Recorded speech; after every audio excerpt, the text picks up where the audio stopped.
¿Qué es la gestión de riesgo de modelos? Primero que para nada. Antes veíamos lo que es gestión de riesgo de crédito, gestión de riesgo de mercado y liquidez, gestión de riesgo operacional, continuidad, tecnológico, ciberseguridad, pero nunca, y bueno, últimamente se incluyó lo que es gestión de riesgo de lavado de activos y del financiamiento del terrorismo como un riesgo más, se tipificó como un riesgo adicional, pero no se incluyó la gestión de riesgo de modelos como tal dentro de las decisiones y obviamente está dentro de la gestión de riesgo de crédito, ¿ok? Pero no se tomó riesgo adicional, ¿no? No se le dio la importancia como para que fuera tipificado como un riesgo. Ahora, como sabemos, y todas las personas que están acá, en su mayoría, y bueno, he visto la relación de los asistentes, bueno, por lo menos quienes se han inscrito a través de la página de LinkedIn, la mayoría son personas que conocen de finanzas, que conocen de riesgos, pero también tenemos público que no necesariamente tiene ya una experiencia en banca y finanzas, pero que están haciendo una experiencia o que buscan ver a qué dirigirse y que están justamente siguiéndonos a través de las redes sociales, ¿ok? Entonces, eh, el riesgo siempre pues es la probabilidad de que algo ocurra, ¿no? En este caso, algo adverso, ¿ok? Entonces, la gestión de riesgo de modelos lo que busca justamente es gestionar la probabilidad de pérdidas porque algo se haya dado mal en el proceso de creación hasta el seguimiento de los modelos como tal, ¿no? O inclusive puede ser que tenga modelos desfasados o puede ser que ni siquiera sepa que los tenga. Muchas veces se da eso en algunas instituciones. Entonces, mucho va a depender del tamaño de la empresa o de la entidad que estemos tocando. Y esto surge, la gestión de riesgos de modelos en realidad es un tema que se da en realidad ya como una necesidad, como parte de la gestión que viene desarrollándose a nivel mundial. Si bien es cierto, hay marcos prudenciales a nivel internacional como son Basilea 1, 2 y 3. Como sabemos, hace poco también la superintendencia, en paralelo prácticamente a esta normativa, sacó una norma relacionada a lo que es Basilea 3, en donde la superintendencia inclusive es un poco más estricta que la misma normativa relacionada a Basilea 3 en cuanto a los requerimientos de capital, porque los requerimientos por colchones de capital, etcétera, hacen que tengamos mayores necesidades de capital a nivel local que en otros países, ¿ok? Eso es súper interesante por el lado de la superintendencia y por eso hace que estemos con una salud financiera, por así decirlo, buena respecto a otros países y que hayamos podido superar de manera importante el periodo de pandemia, por ejemplo, ¿no? Pero si vemos aquí, básicamente Basilea 1, 2 y 3, y desde mi punto de vista, y este es un tema básicamente, es mi punto de vista, no el de Maximice necesariamente, eh, básicamente Basilea está bastante orientado a los requerimientos de capital, más no se ahonda mucho tal vez en cómo hacer la gestión como tal, ¿no? Entonces, por ejemplo, no se habla mucho de los temas de los modelos, oye, y a tener cuidado en este modelo por acá y por allá, ¿no? Sino es pedir capital y pedir capital y pedir capital para la Tier 1, Tier 2, y bueno, eliminan la Tier 3 finalmente en Basilea 3, ¿no? Y eso es básicamente, buscan cada vez tener capital de mayor calidad. Eso básicamente, y cada vez se da que tomamos decisiones con un mayor nivel de información. Entonces, ¿qué está pasando hoy en día? Hoy en día, nuestros niveles de morosidad se vienen incrementando, ¿ok? A pesar de que las empresas, si vemos aquí, estos son los créditos atrasados con más de 30 días en promedio, están en 3.95 y con más de 90 días en 3.30, pero como podemos ver, la tendencia es creciente, ¿no? Y los indicadores de provisiones sobre cartera también se han dado hacia el alza en los últimos meses. Y esto básicamente porque ha habido un incremento de las provisiones adicionales que son justamente adicionales a las requeridas por la resolución 11356. Estas son las que pide la superintendencia a cada entidad según los riesgos que encuentra, ¿no? Puede ser por riesgo cambiario crediticio, sobreendeudamiento, no hay provisiones, por ejemplo, por riesgo de modelo, no las hay. Y aquí no está, por ejemplo, la mora considerando castigos.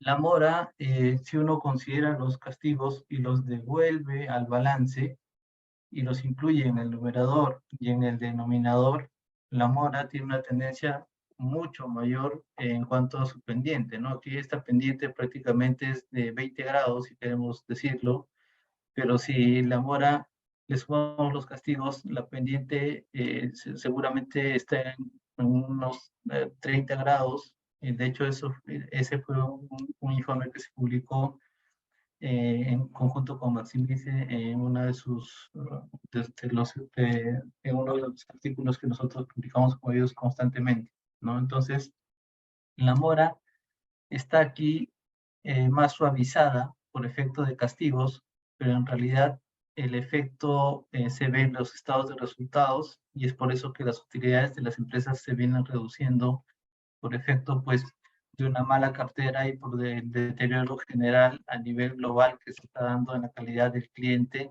y cada vez es mucho más difícil tener una selección buena de un cliente, ¿no? La selección adversa cada vez es más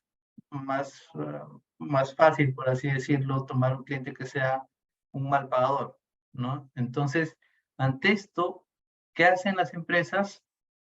Toman modelos. ¿Y qué es lo que pasa? Pero las empresas han empezado a tomar modelos y esto no es ninguna novedad. Ya desde que tenemos historia, desde que yo, por ejemplo, inicié en el área de riesgos en el año 2009, yo hice mi primer modelo en el año 2010, hice un modelo de regresión logística. Hoy ya tenemos modelos de inteligencia artificial, que son los modelos de Machine Learning. Entonces, han avanzado muchísimo. Pero, así como los modelos han avanzado, también la población ha cambiado muchísimo. Y eso exige que haya un buen gobierno de los modelos como tal. ¿Por qué? Porque pre-pandemia los clientes y el mercado se comportaban de alguna manera X y ahora se comporta de una manera Y. Y también la forma en cómo proporcionamos y generamos data para poder tener modelos y poder tener mayor certeza acerca de una persona e información acerca de una persona ha crecido de manera exponencial. Hoy tenemos los data science, los data engineers, los data analysts.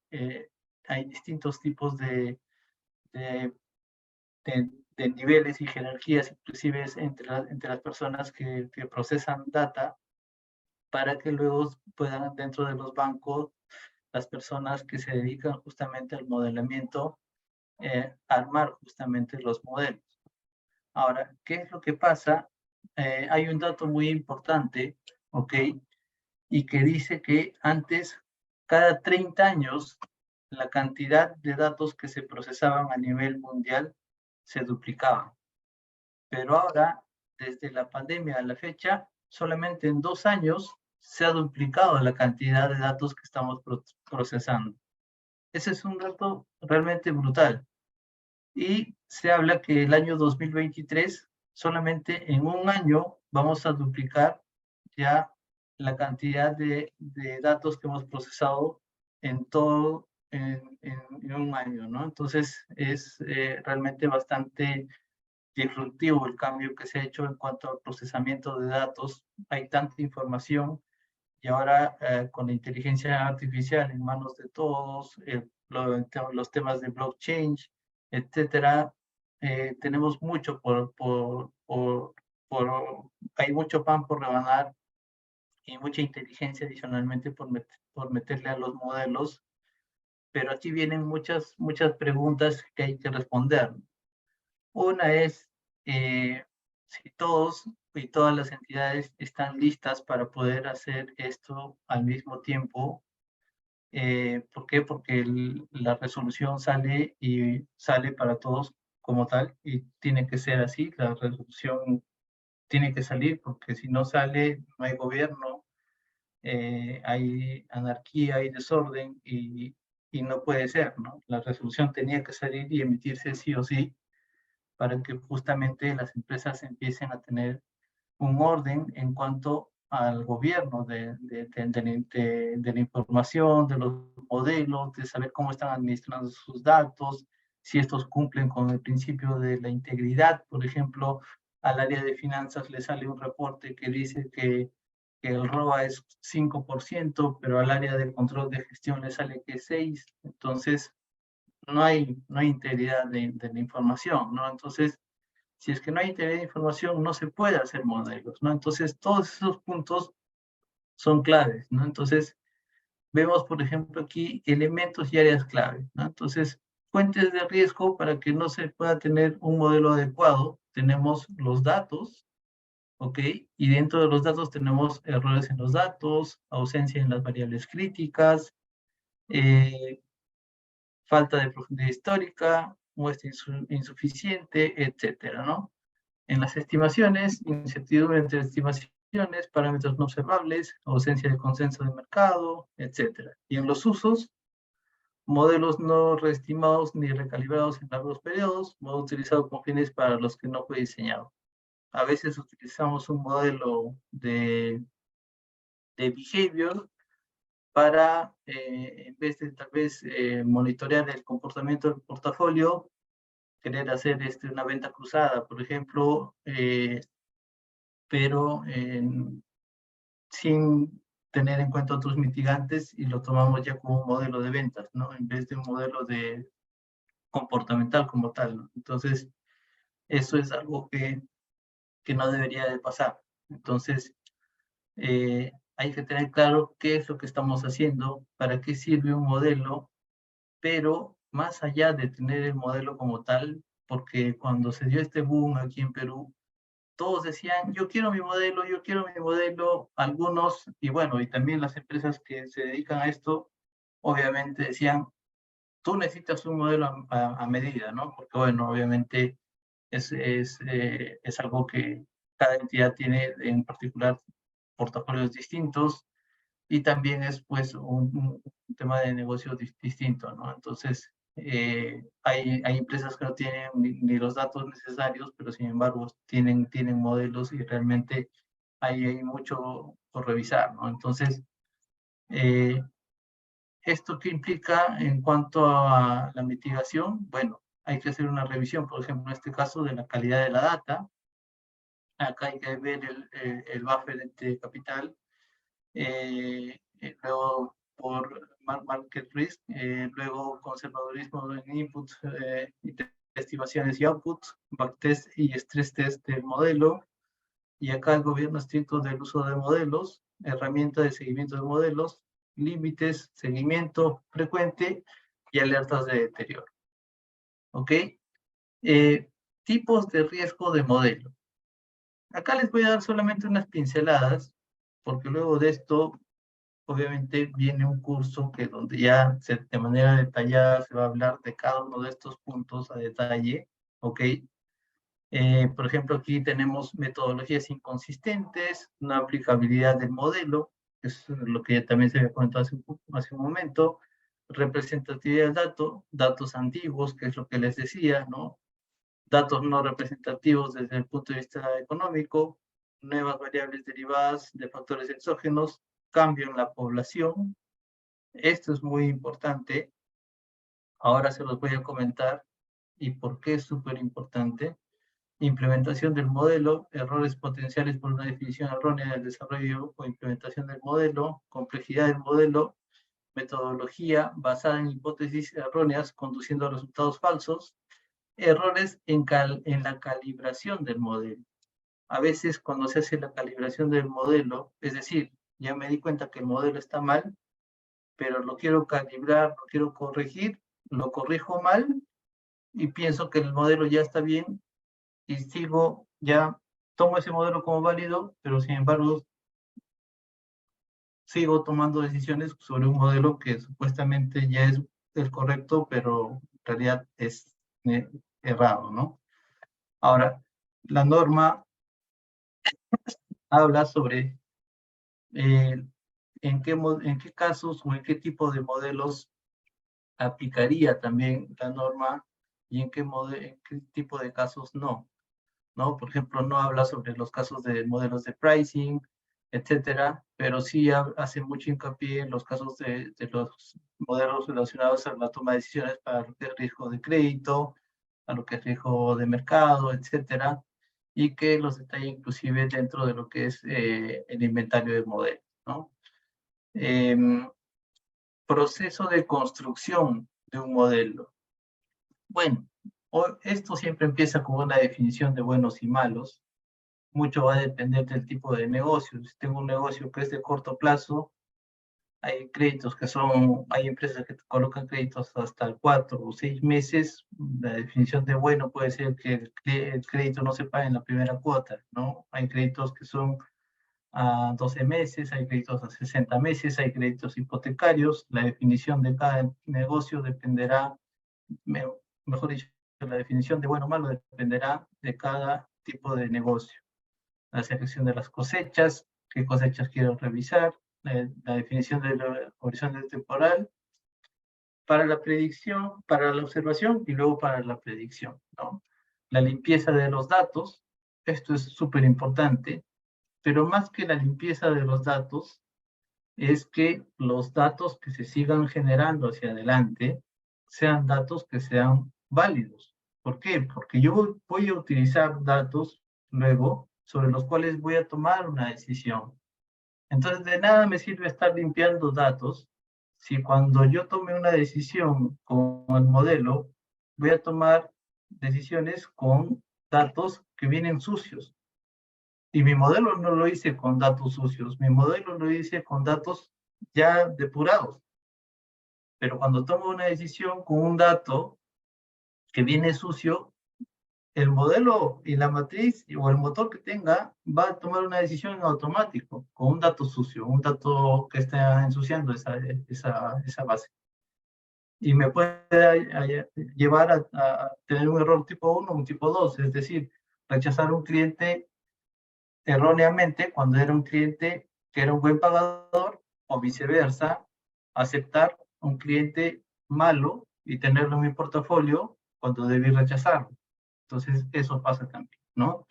Tratamiento de valores extremos, los outliers, análisis exploratorio de variables, distribuciones, histogramas, plots, etcétera, y matrices, mapas y clústeres de correlación, ¿no? Segmentación de variables de datos para el modelo, selección de variables o atributos, y técnicas de muestreo y balanceo de datos y la codificación de variables para uso de los WOE y la estimación de modelos, comparación y selección del mejor modelo. Acá hay que hacer un champion challenger entre los modelos para elegir el mejor y la validación de los modelos como tal, la validación del modelo como tal. Esto es construcción. Ojo, acá cuando uno hace ya un proceso de, eh, ya sea un taller en donde se les dice a los alumnos, si se quiere decir así, o en realidad yo prefiero decir coworkers o compañeros, decirles, miren, ¿saben qué? Aquí lo principal, si tú has hecho bien toda esta etapa, pero para mí el punto 4 es clave. Puedes definir bien buenos y malos, pero si es que el punto 4 está mal, ya todo está mal. Así que desde el modelamiento de datos es donde parte un buen modelamiento luego de un modelo como tal, valga la redundancia. Entonces, luego ya viene la metodología de monitoreo del modelo. Imaginemos que el modelo resulta bien, ok, diste el go para el modelo y bueno, vamos a comentar también qué es lo que dice e implica la norma, ¿ok? Agrupar solicitudes tomando como criterio el ordenamiento de cortes de score correspondientes a los deciles de la base de construcción del modelo, calcular el porcentaje de clientes por cada rango de score actual y se compara con la base de construcción. Y finalmente es ver cuál es la dispersión entre la base entre hoy versus hoy más 3 meses, hoy más 6 meses, hoy más 9 meses y así, ¿no? ¿Qué tan estable está siendo variable por variable? Y luego finalmente la población. Este es un ejemplo de 3 variables que normalmente se miden cuando uno hace un monitoreo a un modelo. Normalmente, por ejemplo, las buenas prácticas recomiendan que se haga un monitoreo de un modelo de manera semestral, ¿no? Por ejemplo, un modelo aceptable tiene que tener un KS que tenga valores entre 20 y 40.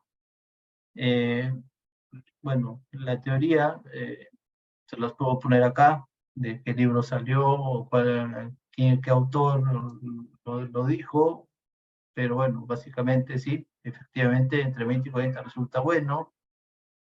Acá más de 60 realmente yo corregiría, porque no hay, o sea, realmente acá es sospechoso realmente, desde 60 para mí ya es sospechoso, ¿ok? Y en cuanto a la curva ROC, también desde 70 a 80 es aceptable, desde 80 a 90 es excelente, y mayor a 90 puede ser que sea muy bueno eh, o sospechoso. Muy bueno cuando puedo obtener un mayor a 90, ligeramente mayor a 90, cuando es un modelo de comportamiento. Porque ahí sí puedo obtener uno porque estoy haciendo un seguimiento de un mismo modelo, tal vez luego de un corto plazo, y eso me eleva la probabilidad de que justamente la, la distancia con respecto a la diagonal no sea tan amplia, por lo tanto, no sea un modelo pues que tenga que ser determinado como sospechoso, ¿no? Entonces, es eso básicamente. Ok, y luego, algo que hace rato comentaba, que para mí hoy en día es clave, es medir siempre, chicos, quienes vean acá directamente modelamiento.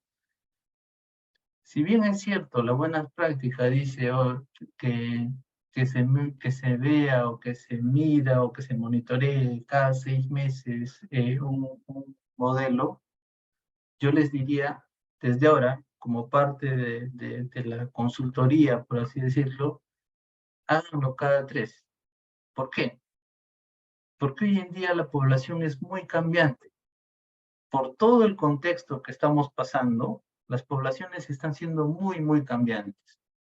Entonces, antes tú revisabas luego de 6 meses y mirabas estos indicadores y mirabas pues que efectivamente tu índice de estabilidad poblacional había tenido una variación menor al 10% y estabas tranquilo. Era muy difícil que estés entre 10 y un 25% y muy improbable que estés en un mayor a 25%. Hoy en día, con toda la volatilidad que se ha dado y tenemos una población que está golpeada todavía en muchos aspectos por la pandemia, medir este indicador para mí se ha vuelto mucho más importante que medir el KS y que medir el resultado de la curva roja. Entonces, hacer seguimiento a este trimestralmente y obviamente ya no está medir estos dos, es rápido también. Ahora, eso es súper importante. Ahora, eso es para un modelo, ¿no? Ahora, va a depender mucho de cuántos modelos tengan. Yo he visto entidades que pues tienen 7, 8 modelos y tienen un estadístico y el estadístico está que se mata con todos los modelos, finalmente ahí sí hay riesgo operacional. Y la norma habla muy claramente respecto a la relación entre el riesgo de modelo y el riesgo operacional. Y recordemos que uno de los factores de riesgo operacional es el riesgo humano. Entonces, ahí también, y también la norma habla sobre la especialidad que tienen que tener los equipos, y no quiere decir que esta persona sea mala, sino que esta persona está sobresaturada. Por eso es que la norma también indica que es responsabilidad del directorio proveer al área correspondiente, en este caso, si fuese el área de riesgos, porque no dice necesariamente que tiene que ser el área de riesgos, pero si fuese el área de riesgos, los recursos necesarios para que pueda hacer esto de manera ordenada y con los recursos necesarios. Entonces, eso es muy importante. Entonces, eso se tiene que cumplir, ¿no? Entonces, principales errores, bueno, el principal, como he hecho incidencia muchas veces ya en esta pequeña presentación, error en la definición de los datos. Si los datos no cumplen con los principios de confidencialidad, disponibilidad e integridad, olvídense que van a tener un modelo que les sirva, chicos. No presionen a tener un modelo cuando no tienen datos que sean confiables y fiables. No lo hagan, porque luego les va a costar dinero. Y es de verdad irresponsable tomar una decisión cuando tenemos datos que no sirven. Primero, revisen bien todas las fuentes de información, mapeen bien cuáles son todas las tablas que tiene la compañía, revisen, traten de hacer aunque sea en realidad lo que debería haber es una sola fuente de datos para toda la empresa, un DBA, y dependiendo del tamaño de la empresa, obviamente, si es que no es el DBA, es la persona de sistemas encargada de esto, pero una sola fuente de datos que provea información para todas las áreas. No puede ser que haya un input para finanzas, un input para riesgos, un input para otra área. No. Todos los inputs, un solo input para todo el KPI que sea, pero solo el mismo input. Tiene que establecerse un diccionario de datos, un diccionario de KPIs. Si es que eso no está claro desde el inicio, no se hace ese trabajo desde cero, ¿de qué modelos estamos hablando? Entonces, disculpen que sea así, tal vez duro, tal vez transversal, tal vez muy directo, perdón, pero el análisis y el cómo vamos a hacer la evaluación. Yo vengo gestionando riesgos por 10 años, he sido gerente regional de riesgos, y lo primero que siempre hago es, oye, ¿dónde estoy? ¿A dónde quiero llegar? Entonces, primero viene la autoevaluación, luego viene el análisis de brechas para llegar a la base, y como aprendí de uno de mis grandes líderes, siempre me decía, las buenas prácticas que dicta la superintendencia son la base, y sobre esa base es que nosotros tenemos que estar encima. Entonces, ahorita, fíjense lo lejos que estamos solamente de cumplir lo que está exigiendo el regulador. ¿Por qué? Porque no hemos querido hacer caso, nos hemos salteado en muchos casos el tema de los datos, no teníamos data suficiente, pero alguien nos vendió que sí era posible, lo hicimos. Problemas de provisión de datos, lo hicimos. Muestra insuficiente, lo hicimos. Entonces, ahora ya deberíamos de tener muestras suficientes. Entonces, hay que revisar bien esto. Tenemos que tener esta autoevaluación primero para poder saber dónde estamos parados, para poder ver los gaps y luego revisar todo finalmente el trabajo que hay que hacer, estimarlo, estimar en horas, establecer hitos, establecer pautas para poder llegar y cumplir con lo que está requiriendo ahora el regulador. Incertidumbre de los estimadores. Bueno, esta es toda la parte de estimación y el uso, ¿no? El uso, para qué se va a utilizar cada modelo. Y como les dije hace rato, no puedo utilizar un modelo, por ejemplo, de cobranzas para la originación, etcétera. Es básicamente lo que está acá, ¿no? Para no hacerla muy larga. La línea de tiempo y lo que dice la normativa es esta, ¿no? Básicamente, este punto ya pasó. Al 31 de marzo se tenía que remitir el plan de acción con lo dispuesto en los artículos 3, 4 y 5, es decir, riesgos de modelo y riesgos de inventario, y los modelos e inventario. Al 30 de noviembre, el reporte de inventario de modelos, son cosas muy diferentes, ¿ok? Al 31 de diciembre, la adecuación sobre el capítulo 1 y los aspectos generales, y el capítulo 2, ambiente interno, que ahora lo vamos a pasar a detallar, que básicamente es esto de acá, el 1 y el 2, la ecuación entre ambos, ¿ok? ¿Cómo conversan estos dos de aquí? ¿Cómo conversa el riesgo del modelo? ¿Cuántos modelos tengo? ¿Cómo están? ¿Están calibrados? ¿No están calibrados? ¿Están performando? ¿No están performando? Le he hecho la última calibración cuando tenía que hacerla.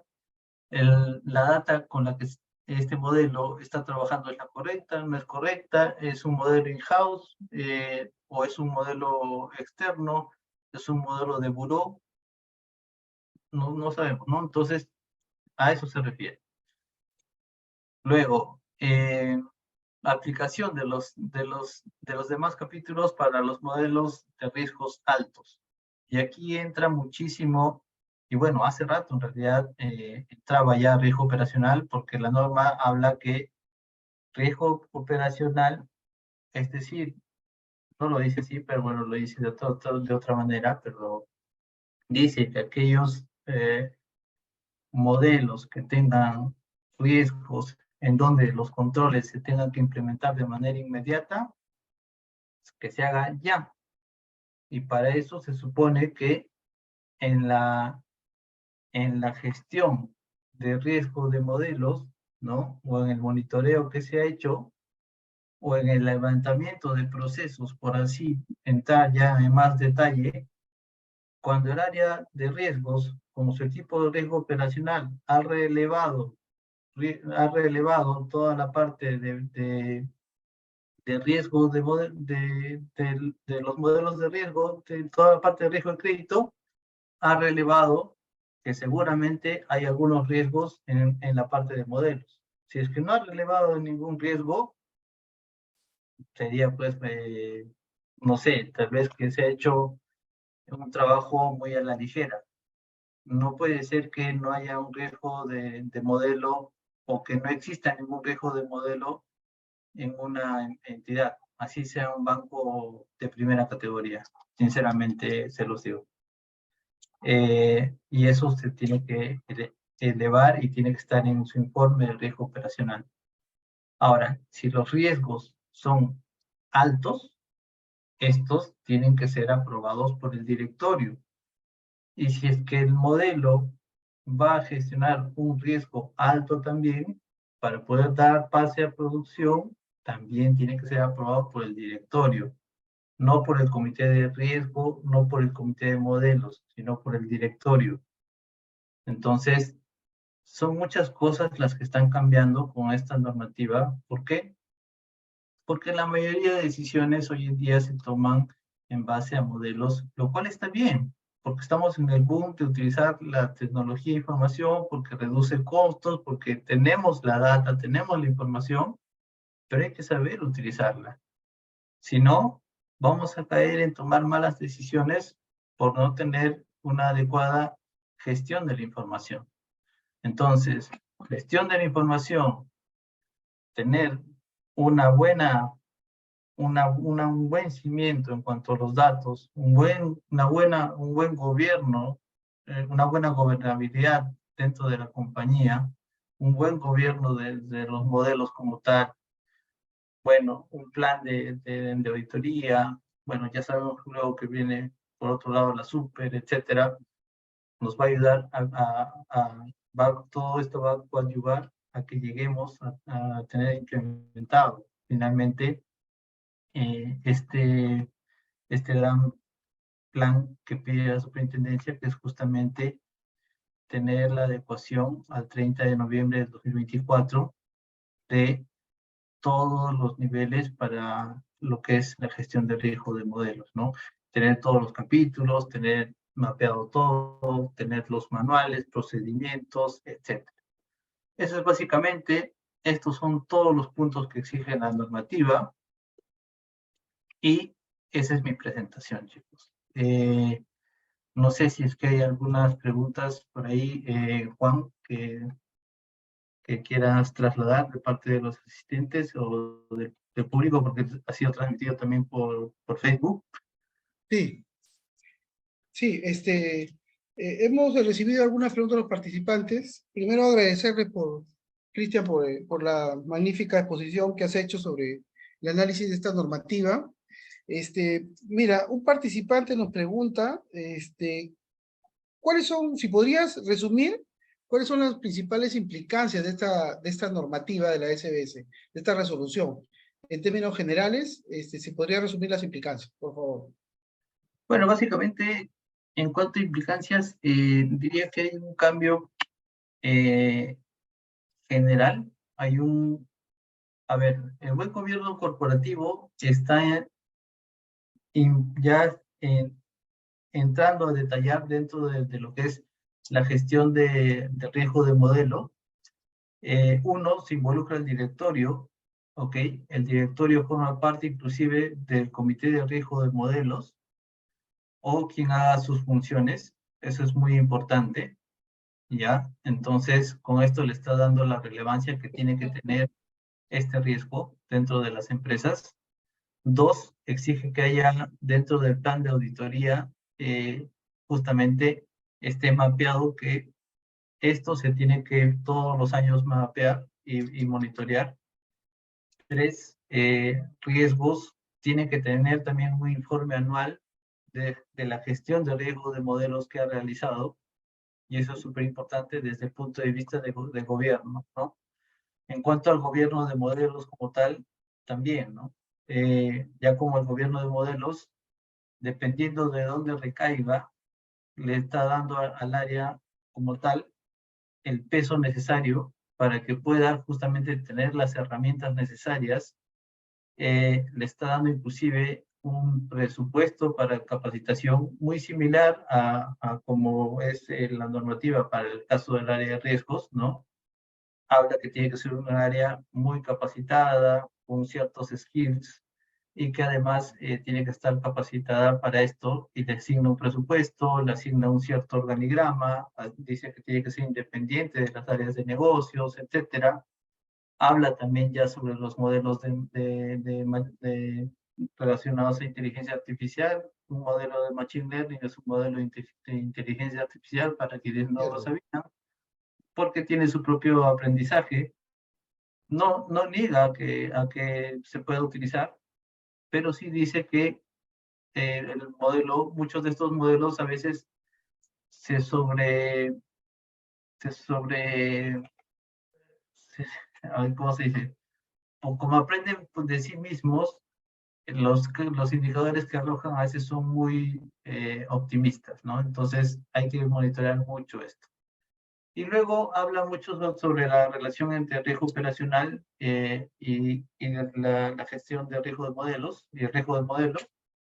Y luego habla pues justamente de manera general sobre los KPIs que debería tener cada empresa, ¿no? Por ejemplo, yo sugerí algunos, por ejemplo, para el KS, el QAROC, el índice de estabilidad poblacional, pero cada entidad es libre de definir cuánto quiere de apetito por el riesgo para cada uno de los KPIs.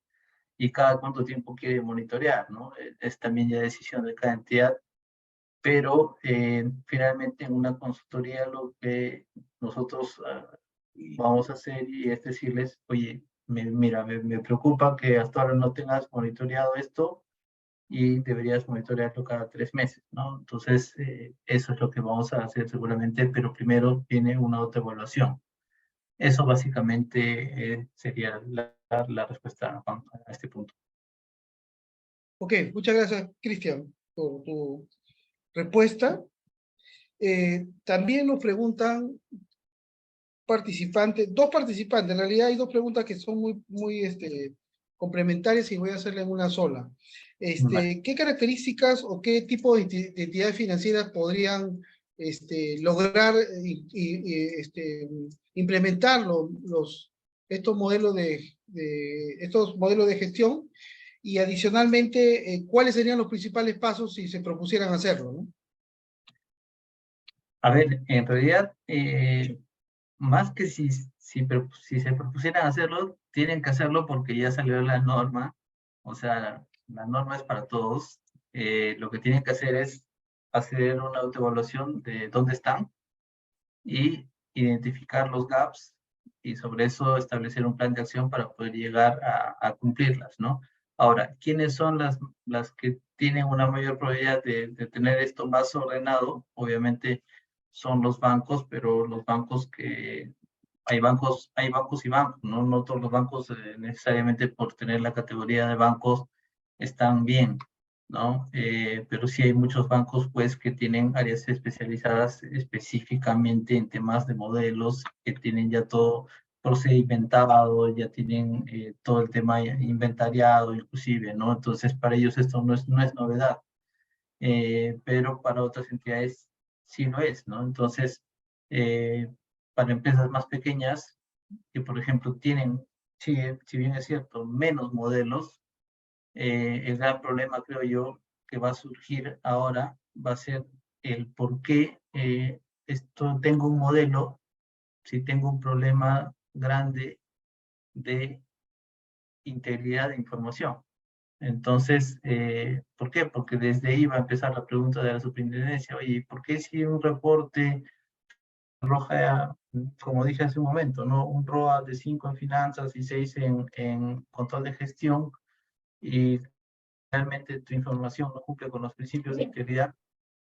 ¿Por qué tienes un modelo y si finalmente tu información no es la adecuada como para hacer un modelo?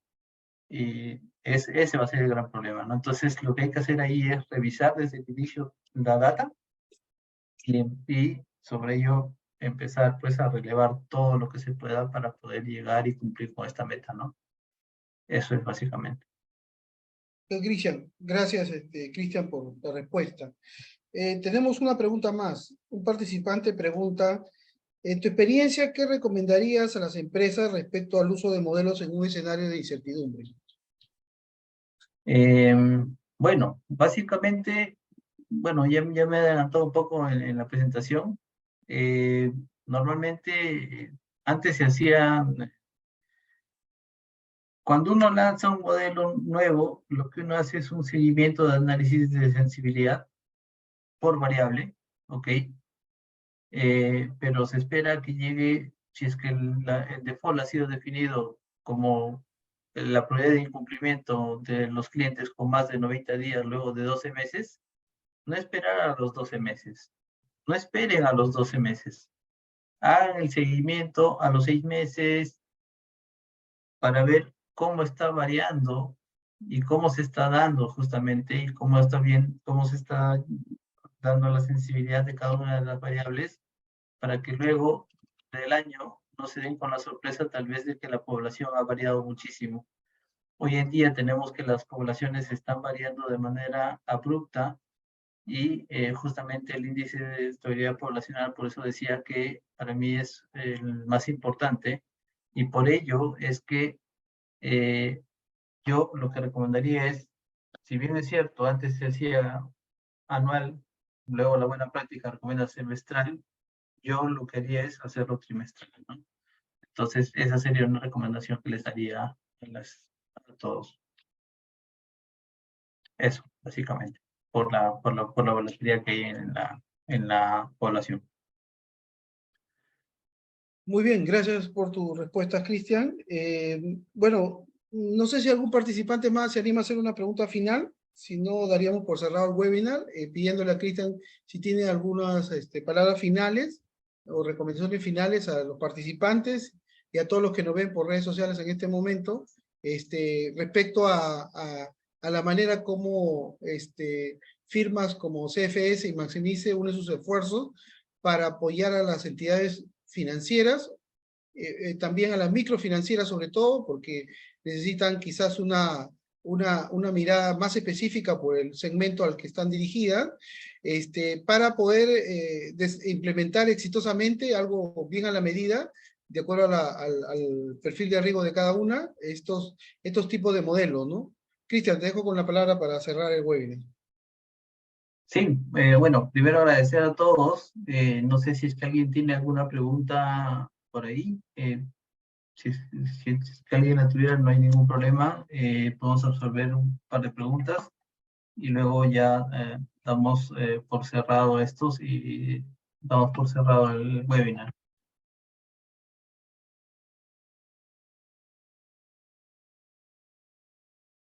Bueno, parece que ya no hay preguntas, está todo claro. En todo caso, Excelente. agradecer a los participantes.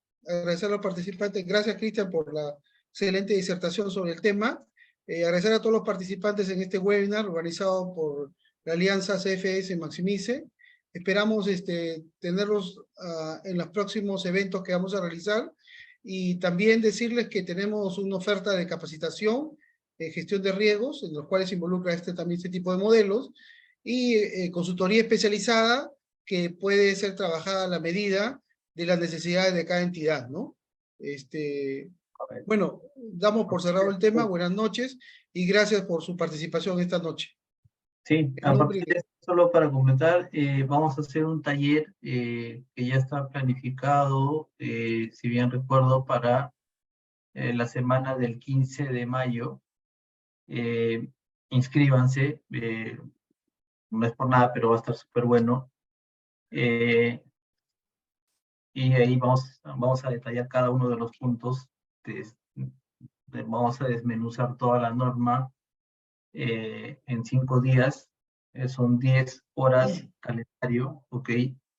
Y bueno, las clases son de 7 a 9. Y otro punto importante es la consultoría, ¿no? Aquellas entidades que sí ya vean que tienen un tema, por todo lo que he comentado, que tienen temas en cuanto a la información, ya tengo un modelo que está hoy decidiendo, pero que la información realmente no es la adecuada, etcétera. Ahí sí, sinceramente, el taller no les va a ayudar mucho. Lo que necesitan es una consultoría y empezar ya a tomar medidas, establecer un plan de trabajo y meter manos en el asunto y empezar a trabajar, porque si no, no van a llegar a nada. No van a llegar a ningún puerto. Y bueno, o sea, tal vez lo hagan, sí, chicos, no estoy diciendo que no, pero se van a demorar más. Nosotros vamos a poder darles un soporte por la experiencia que ya tenemos y también el equipo, y vamos a hacer que las cosas también sean mucho más rápidas. Y no se olviden nunca que la misión que tenemos es pues justamente de que el conocimiento llegue, y siempre, siempre voy a hablar de esto. La misión que tiene la compañía es llevar el conocimiento a todos los lugares del país y romper fronteras. Esa es la misión que tiene el CFS, finalmente, para que todos nos beneficiemos. Y yo quiero transmitir mis conocimientos a todos, a todas las personas que se puedan. Y de verdad, no es el fin, no es lucrar acá ni nada de esto. Yo no voy a hacer una propuesta de 200.000 soles o 1 millón de soles. No, eso no va a llegar de parte de nosotros, ni de Maximice ni de CFS, pero sí una propuesta que sea adecuada también al esfuerzo que vamos a realizar para poder llegar a este fin. Así que nada, cierro con esto. El fin y el propósito que tenemos como compañías es súper importante. y siempre es importante decirlo. ¿Por qué? Porque es por eso trabajamos todos los días, porque tenemos un propósito en la vida. Y eso es. Gracias, hijos. Que estén Muy bien. bien, gracias a los participantes nuevamente. Buenas noches. Esa ha sido la transmisión del webinar de hoy. Buenas noches. Que estén bien. Hasta Gracias. luego.